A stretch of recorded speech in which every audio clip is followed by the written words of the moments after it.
और जो सबको आनंद देता है एक दिन उसके यहाँ परमानंद प्रकट होता है, एक दिन उसके यहाँ ब्रह्मानंद प्रकट होता है। जो सबको आनंद देगा एक दिन उसको परम आनंद प्रकट होगा, क्योंकि सृष्टि का नियम है जो बांटोगे वो मिलेगा।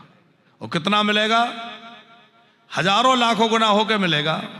अब जिसने खुशियां बांटी हैं उसको खुशियां मिलेंगी, जिसने दुख बांटे हैं उसको दुख मिलेंगे। सम्मान किया है तो सम्मान मिलेगा, और लोगों को अपमानित किया है तो भैया पर अपमान सहने के लिए तैयार रहो। जो बांटा है वो हजारों गुना होकर लाखों गुना होकर लौटने वाला है।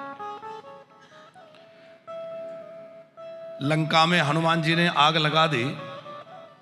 राम जी ने कहा कि हनुमंत, हमने लंका दहन के लिए तो कहा नहीं था, तुमने लंका दहन क्यों कर दिया? केवल इतना कहा था कि जानकी की सुध ले आओ।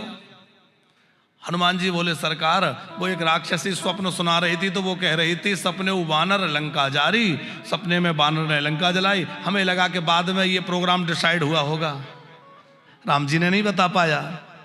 तो हमने कहा लगता है राम जी इसके द्वारा कहलवा रहे हैं कि ये भी करना है। नहीं, फिर भी किसी का नगर जलाना।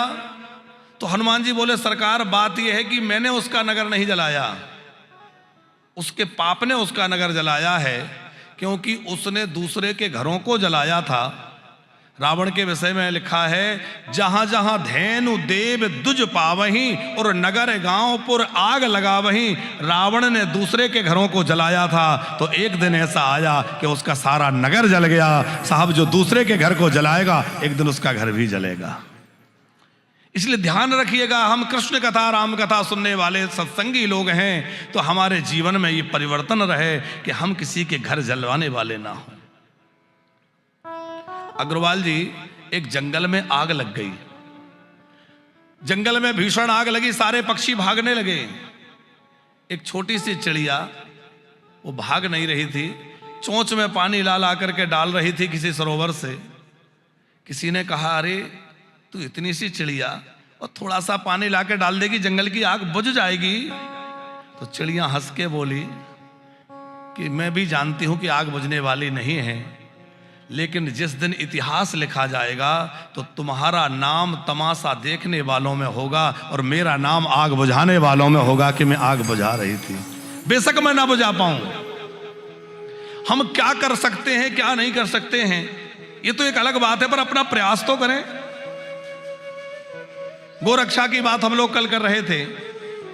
हम चाह करके भी सारी गायों की संरक्षण कर लें ऐसा संभव नहीं है। हमारे अंदर क्या सामर्थ्य है कि हम सब गैयाओं को रक्षा कर लें। आज ही एक फोटो हमारे सामने आई जिसमें 4-5 गाय घायल पड़ी हैं और कुछ तो प्राण निकल गए हैं, रक्त बह रहा है। कोई फोटो किसी ने भेजी। तो हम सारी दुर्घटनाएं रोक लें, सारी गायों को रक्षा कर लें, ये तो मुश्किल है, ये तो ठाकुर जी कर सकते हैं। लेकिन हम लोग तमाशागीर तो ना बने, कम से कम हमारा नाम भी आग बुझाने वालों में हो। भैया हमारा नाम भी उसमें, तो हमने भी कुछ तो योगदान दिया, कुछ तो हमने उसके लिए काम किया, जीवन में कुछ तो सहयोग किया।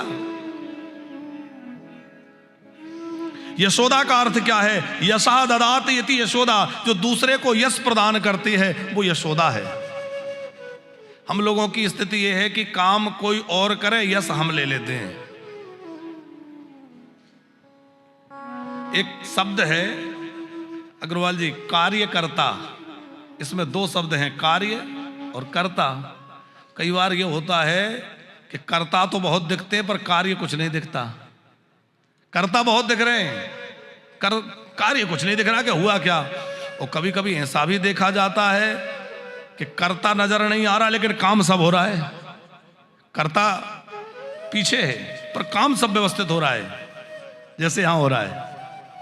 तो कर कौन रहा है वो नहीं दिख रहा पर कार्य हो रहा है। तो महत्वपूर्ण ये है कि काम होना चाहिए, पर कुछ लोगों का ध्येय होता है कि काम कोई भी करे, यश हमें मिल जाए। जो खुद यश लूटने में रहते हैं उनका यश नहीं बढ़ता, पर जो दूसरों को यश प्रदान कर देते हैं उसका यश भगवान अपने आप बढ़ा देते हैं। आप दूसरों को यश देंगे, आपका यश अपने आप बढ़ेगा। आप दूसरों को श्रेय देना शुरू तो करिए।